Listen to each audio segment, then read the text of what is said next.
Episode 2 की starting में आजिन को देखते हैं जो स्मृत स्थल पर अपनी मॉम सन्ये से मिलने के लिए आती है। इससे पूछते हैं कि आप कैसी हो, क्या वहाँ पर सब कुछ ठीक है। अपने बारे में बताती है और कहती है मैं तो ठीक हूँ। हालांकि एक लड़की मुझे परेशान कर रही थी लेकिन अब मैं अच्छा कर रही हूँ। मैं आपके लिए कुछ लेकर भी आई हूँ। क्या आप जानना नहीं चाहती कि वो क्या है? ये शायद सेमेस्टर की शुरुआत की बात है।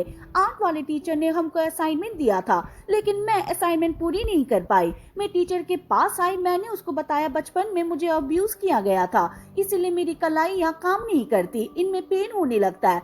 मुझे लग रहा था कि टीचर को लगेगा कि मैं झूठ बोल रही हूँ और वो मेरी हेल्प नहीं करेगा, लेकिन ऐसा नहीं हुआ। टीचर ने मुझ पर दया दिखाई और उसने मेरे पूरे नंबर लगा दिए। वो बहुत ही फनी था। उसने मुझे लव काउंसलिंग सेंटर के बारे में भी बताया।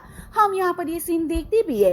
इस एड्रेस को अपनी मॉम को देती है और कहती है कि ये गिफ्ट है जो कि आपके लिए है। आप वहाँ पर कोई काउंसलिंग ले सकती हो और एक अच्छे इंसान के रूप में फिर से जन्म ले सकती हो ताकि आपकी बेटी आपको बचा पाए। मॉम, मैं आपकी तरह तो नहीं मरने वाली। आप देखती जाओ कि आपकी बेटी क्या क्या करती है। अगले सीन में जून 2007 की सीन को देखते हैं। माँ बेटी घर पर आती है। आजिन की मॉम आजिन से कहती है कि शॉप के अंदर जाओ और मेरे लिए पानी की बोतल लेकर आओ। बाद में आजिन ऐसा ही करती है, लेकिन जैसे ही बाहर आने वाली थी ओनर उसको देख लेती है, पकड़ती है और कहती है कि तुम चोरी कर रही हो, तुम्हारी मॉम कहाँ पर है? इसकी मॉम छिप जाती है। अगले सीन में देखते हैं कि आजिन की मॉम सन्ये की डेथ कैसी हुई थी। कुछ टाइम के बाद पुलिस वाले यहाँ पर आ जाते और सन्ये की बॉडी को ले जा रहे थे। सियोंग्यू पास में ही होता जो कि रोनी की एक्टिंग कर रहा था। हालांकि अगले सीन में एक रिच फैमिली के फ्यूनरल में आया हुआ था। जिस लेडी का हस्बैंड मरा है वो सियोंग्यू को देख रही होती है और स्माइल करती है। ये भी सेम ऐसा ही करता है। इस लेडी का नाम जी सन होता है। अगले सीन में अपनी बेटी को इनके घर के पास ले आता है। बता रहा था कि आज से हम यहीं पर रहेंगे, यहाँ पर तुम्हारी स्टेप मॉम है। फिर ये अंदर आते हैं, जी सन से मिलते हैं। जी सन आजिन को देखते हाई करती है लेकिन आजिन कुछ नहीं कहती। जी सन अपने बेटे को बुलाते इन्हें ग्रीट करने के लिए कहते हैं और ये और कोई नहीं होता, ये जुनसियो होता है। सियोंग्यू जिसन को रूम के अंदर ले आता है। आजिन जुनसियो से बात करती है, ग्रीट करती है, बता देती है कि मेरा नाम क्या है। जुनसियो भी सेम ऐसा ही करता है। रात को जीसन को देखते है जो सियोंग्यू से बात करती है, कहती है कि मेरे पास ज्यादा पैसा नहीं है, अगर मैं इस घर को बेच भी दूंगी तो कोई फर्क नहीं पड़ेगा। सियोंग्यू कहता है कि जो आजिन है वो सोने की खान है, हम उसका यूज करेंगे, वीडियोस को बनाएंगे और उनको बेच देंगे। हालांकि पता नहीं है कि कौन सी वीडियोस की बात कर रहे हैं। जीसन कहती है कि क्या ये सब करने के बाद उसको ऑर्फेनेज में बेच दोगे? वो भी हाँ भरता है और कह रहा होता है कि तब तक उसके साथ कोई खिलवाड़ मत करना, वो अपनी मॉम की तरह है, वो तुम्हें नहीं छोड़ेगी। सियोंग्यू कहता है कि इन पैसों से हम नदी के पास एक पेंट हाउस ले लेंगे। हालांकि आजिन बाहर होती है और इनकी सारी बातें सुन लेती है। प्रेजेंट में सियोंग्यू को देखते जो आजिन की स्कूल के सामने आ जाता है, किसी से बात करता है और कह रहा होता है कि मैं यहाँ पर आ चुका हूँ लेकिन मैं जानना चाहता हूँ कि आजिन कहाँ पर रहती है। इसी टाइम सांगी बाहर आ रही थी, अपने डैड से बात करती है और कहती है कि मुझे पता है कि आपका अफेयर टीचर के वॉन के साथ चल रहा है, अब मैं यहाँ नहीं रह सकती, मैं स्कूल छोड़ रही हूँ। मैं नहीं चाहती कि आपको मेरी वजह से शर्मिंदा होना पड़े। ये सियोंग्यू के पास से जा रही होती है। सियोंग्यू फोन में आजिन का नाम लेता है, ये नाम सुन लेती है, बाद में इसके पास आती है और कहती है कि आप आजिन को कैसे जानते हो? इसने कह दिया था कि मैं उसका डैड हूँ, क्या तुम जानती हो कि वो कहाँ पर है? सांगी इसको ध्यान से देखती है और कहती है कि इससे अच्छा तो वो ऑर्फेनेज ही ठीक थी। जेओ स्कूल में आजिन के साथ होता है, इसको सांगी की डायरी देता है। डायरी में सभी स्टूडेंट्स के नाम लिखे हुए थे। इनको ग्रेड दिया हुआ था कि कौन ए है, कौन बी और कौन सी है। आजिन का ग्रेड सी होता है। साथ में स्टूडेंट के बारे में गंदी बातें लिखी हुई थी। तभी आजिन के पास इसकी क्लासमेट कॉल करती है और कहती है कि तुम कहाँ पर हो, तुम्हारे डैड यहाँ पर आए। आजिन बाद में यहाँ से भाग जाती है। जेओ के पास भी इसका भाई मैसेज करता है, पूछता है कि आप कहाँ पर हो? डैड घर पर आ गए और मुझे मार रहे हैं। सियोंग्यू स्कूल में होता है, स्टूडेंट के सामने आ गया था, चिल्लाता है और कहता है कि आजिन तुम कहाँ पर हो, मैं तुमसे मिलने के लिए आया हूँ। तभी जुनसियो आता है और कहता है कि आप यहाँ पर क्या कर रहे हो, आपको यहाँ पर नहीं आना चाहिए। सियोंग्यू पहले इससे कहता है कि तुम कौन हो, लेकिन बाद में ध्यान से देखता है, कह रहा होता है कि तुम तो जुनसियो हो, तुम काफी बड़े हो गए हो, मैं अपनी बेटी से मिलने के लिए आया हूँ। सांगी बहुत ही हैप्पी होती है, स्टूडेंट से पूछती है कि आजिन है कहाँ पर। हालांकि आजिन पास में ही होती है जो अपने डैड को देख रही थी, लेकिन कोई भी इसको नोटिस नहीं करता। जुनसियो सियोनग्यू को बाहर चलने के लिए कह रहा था, लेकिन ये नहीं जाता। बाद में इसे कह देता है कि मैं आपको पैसा दूंगा। ये इसकी बात मान लेता है, बाद में जाने लगता है। संगही कहती है कि आप कहाँ पर जा रहे हो, जुनसियो आपका बेटा नहीं है। सियोनग्यू कहता है कि हमारे साथ ही बड़ा हुआ, इसलिए मैं इसे बेटा कहता हूँ। बाद में चले गए थे। आजिन भी जाने वाली थी, लेकिन पहले डायरी को फेंक देती है और चली जाती है। कुछ स्टूडेंट पास में होते डायरी को देखते हैं और इसमें अपने नाम को देखते हैं। बाद में संगी को गाली देने लगते हैं। अगली सीन में जुनसियो पैसे निकाल रहा होता है और सियोंग्यू पास में बैठा हुआ था। यहाँ पर आजिन भी आ जाती है जो अपने डैड को देख रही थी। हम यहाँ पर एक और लेडी को देखते हैं जो गाड़ी में बैठी हुई थी। बाद में गाड़ी से बाहर आती है। इसका नाम मीरी होती है और ये एक एंटरटेनमेंट कंपनी की सीईओ होती है। जुनसियो बाद में सियोंग्यू से बात करता है, इसको पैसे देता है, लेकिन पैसे देने से पहले कहता है कि आप आजिन के पास कभी मत आना, उससे बात मत करना। सियोंग्यू कहता है कि मैं उसके पास क्यों नहीं आ सकता, मैं उसका डैड हूँ, मैं अपनी बेटी के लिए आऊंगा। जियोनसियो कहता है कि मुझे पता था कि तुम ऐसा ही करोगे, इसीलिए मैं आधे पैसे लेकर आया हूँ। आधे पैसे बाद में दिए जाएंगे जब आजिन ग्रेजुएट हो जाएगी। सियोंग्यू कहता है कि पता नहीं तुम ये सब क्यों कर रहे हो, लेकिन तुम तो भाई बहनों की तरह रहा करते थे। फिर ये जाने लगता है। जुनसियो कह रहा होता है कि आपको यही कहना है, क्या आपको रिग्रेट नहीं है जो आपने आजिन के साथ किया था? सियोंग्यू कहता है कि तुम कैसी बकवास कर रहे हो। बाद में जाने लगता है। हालांकि पास में आजिन होती है, इसके पास आता है, इसके बालों को टच करता है और कहता है कि तुमसे मैं बाद में मिलूंगा, ये कहकर ही चला जाता है। तभी आजिन के पास मीरी आती है और कहता है कि क्या तुम आजिन हो? आजिन पूछती है कि तुम कौन हो? इसने बता दिया था कि मैं कौन हूँ। मीरी पूछती है कि क्या तुम स्टार बनना चाहती हो? मैं तुम्हें बना सकती हूँ, लेकिन आजिन कहती है कि मुझे नहीं बनना। बाद में जाने लगती है।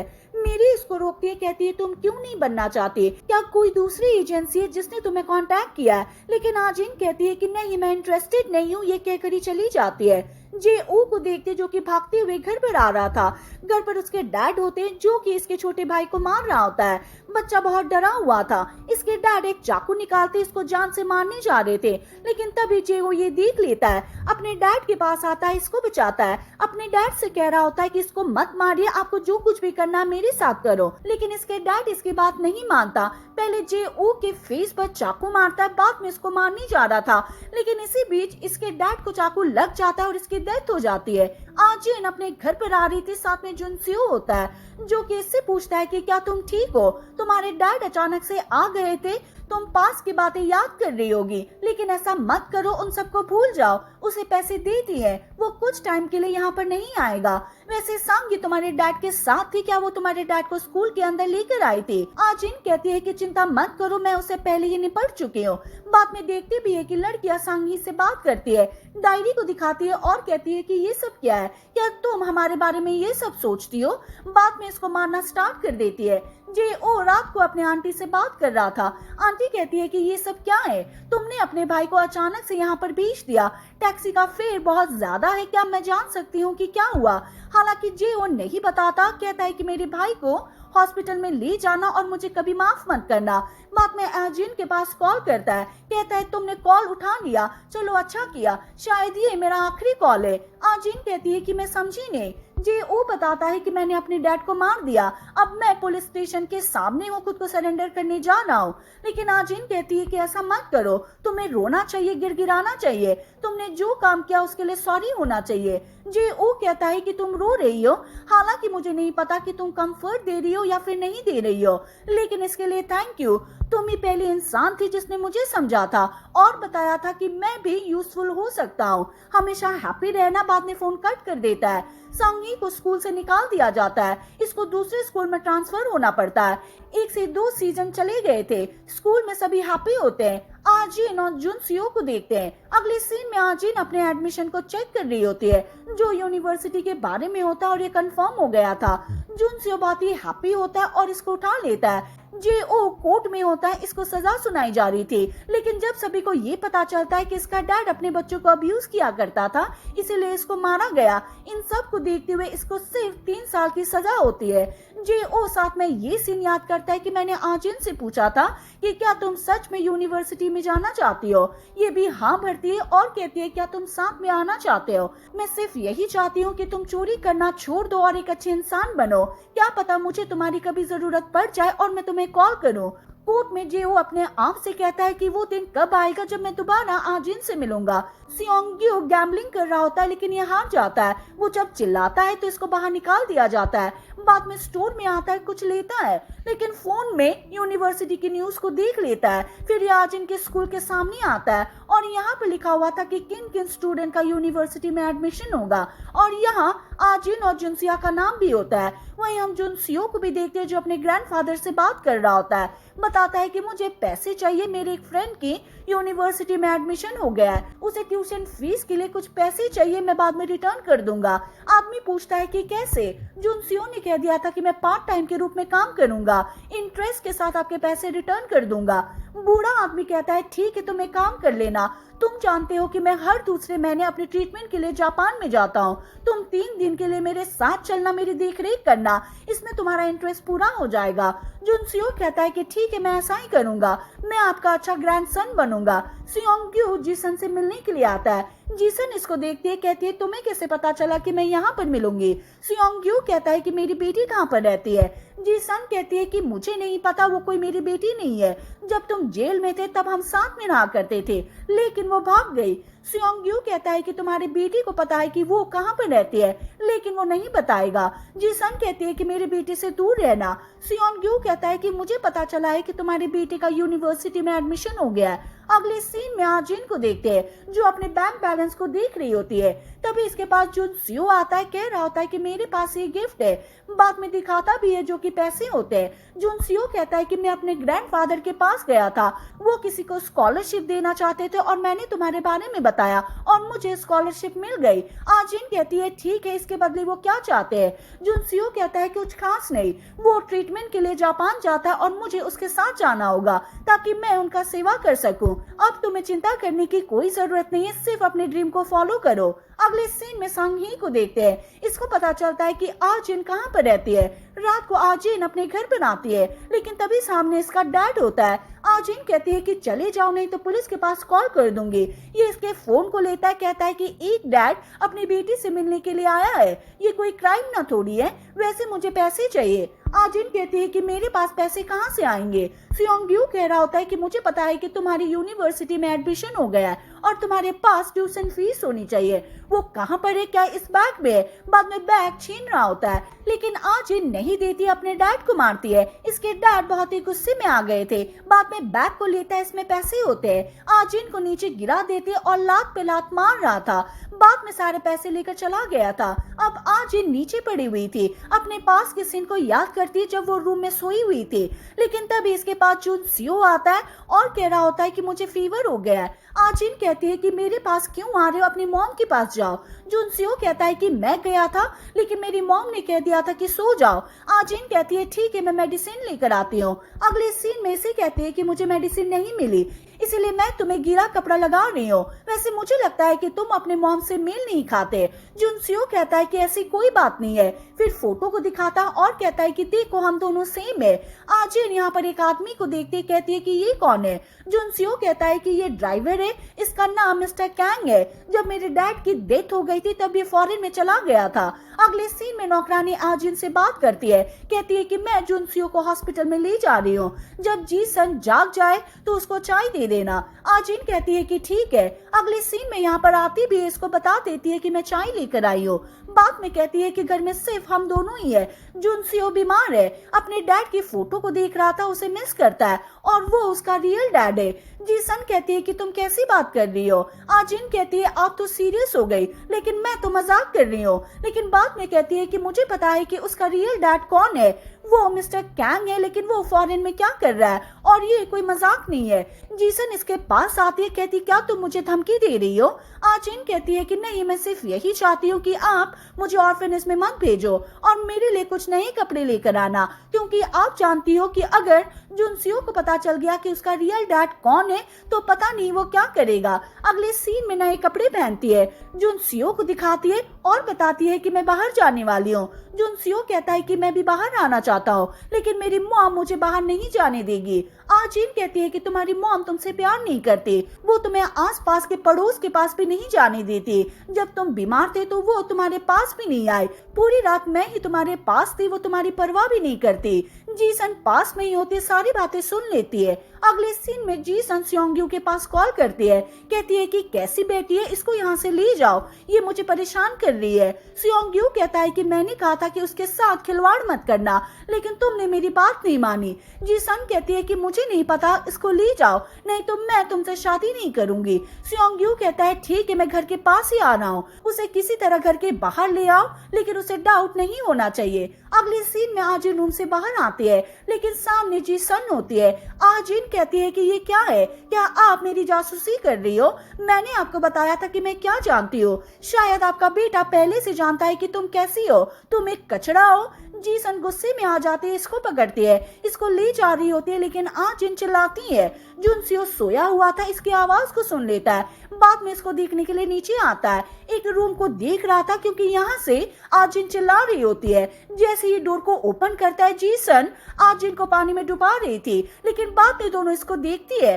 जुनसियो आजिन की बात को याद करता है, इसने कहा था कि तुम्हारी मॉम तुम्हें लाइक नहीं करती। आजिन भागती है, जुनसियो को साथ में ले आती है और कहती है कि एम्बुलेंस के पास कॉल कर दो कि एक लड़की ऊपर से गिर गई है। आजिन भागकर ऊपर आती है, साथ में जीसन भी आ रही थी। ये सीधा विंडो के पास आ जाती है। जीसन पूछते है कि तुम क्या करने वाली हो। आजिन देखती है कि मेरे डैड भी यहाँ पर आ जाते हैं। आजिन इसे कहती है कि मेरी मॉम को ऊपर से फेंक दिया गया था, लेकिन जब मैं उसके पास गई तो वो जिंदा थी। मुझे पता है कि अगर मैं यहाँ से जंप लगाऊंगी तो मैं नहीं मरूंगी। जीसन कहती है कि तुम नीचे आ जाओ, तुम मर जाओगी, लेकिन आजिन कहती है कि ऐसा नहीं होगा क्योंकि मैं लकी हूँ। बाद में नीचे कूद जाती है। जुनसियो एम्बुलेंस के पास कॉल कर रहा था, ये भी इसे नीचे गिरते हुए दिख रहा होता है। अगले सीन में हॉस्पिटल में होती है, साथ में जुनसियो होता है, बाहर जीसन होते है जो कि सियोंग्यू से बात करती है, कहती है कि मुझे नहीं पता, इसकी वीडियो बनाओ, इसे ऑर्फनेज में भेज दो। लेकिन सियोंग्यू कहता है कि फिलहाल हम ऐसा नहीं कर सकते, इसे पहले ठीक होना होगा। जुनसियो आजिन के कानों पर हाथ रखता है और कहता है कि इनकी बातों को मत सुनो। ये इससे पूछते है कि तुम रो क्यों रहे हो। इसने बता दिया था कि मैंने तुम्हारी डायरी पढ़ ली है, अब मुझे पता चल गया कि मेरी फैमिली तुमसे क्या चाहती है और तुम्हें ऑर्फनेज में भेजना चाहती है, लेकिन मैं ऐसा नहीं होने दूंगी। चाहे कुछ भी हो जाए, मैं तुम्हें प्रोटेक्ट करूंगा, तुम मेरा हाथ कभी मत छोड़ना। प्रेजेंट में देखते हैं कि आजिन हॉस्पिटल में होती है, जुनसियो साथ में ही होता है, इसने इसका हाथ पकड़ा हुआ था, इसको होश आती है। जुनसियो कहता है कि क्या तुम मुझे पहचानती हो। आजिन कहती है कि हाँ, मुझे पता है कि तुम कौन हो। जुनसियो बताता है कि तुम 3 दिनों से यहाँ पर हो। आजिन एडमिशन वालों के पास कॉल करती है, लेकिन ये बताते हैं कि आपका एडमिशन कैंसिल हो गया, आपने ट्यूशन फीस नहीं दी थी। आजिन की फ्रेंड इसके पास कॉल करती है, कहती है कल ग्रेजुएशन सेरेमनी होने वाली है, क्या तुम आओगी। ये भी हाँ भरती है। अगले सीन में आ भी रही होती है, लेकिन आने से पहले फ्लावर को लेती है। जुनसियो पहले यहाँ पर आ गया था और आजिन को देख रहा होता है जो कि विंडो के पास बैठी हुई थी। आजिन के पास क्लासमेट आती है, पूछते तुम कैसी हो, तुम्हें चोट कैसे लग गई। ये बताती है कि मैं गिर गई थी। बाद में सभी साथ में फोटो लेते हैं। जुनसियो के पास इसकी मॉम आती है, पूछती तुम कैसे हो, मैंने सुना कि तुम ग्रैंडफादर के पास गए थे, क्या उन्होंने कुछ कहा या कुछ गिफ्ट दिया था। लेकिन ये मना कर देता है। तभी आजिन को देखते कहीं पर जा रही होती है। जुनसियो अपनी मॉम की गाड़ी में बैठकर यहाँ से भाग जाता है और आजिन को फॉलो कर रहा था। अब दोनों साथ साथ में आ रहे थे, लेकिन कोई बात नहीं करते। एक चोर पास से भाग रहा होता है, लेकिन यहाँ पर एक आदमी होता है जो कि इसको पकड़ लेता है। आजिन इस आदमी को देखे जा रही थी, ये आदमी भी आजिन को देख रहा होता है। आजिन हमको बताती है कि अगर इस आदमी से नहीं मिलती तो इसकी लाइफ कुछ और ही होती। और इसी के साथ ये एपिसोड खत्म हो जाता है। हम मिलेंगे नेक्स्ट वीडियो के साथ। Thank you for watching.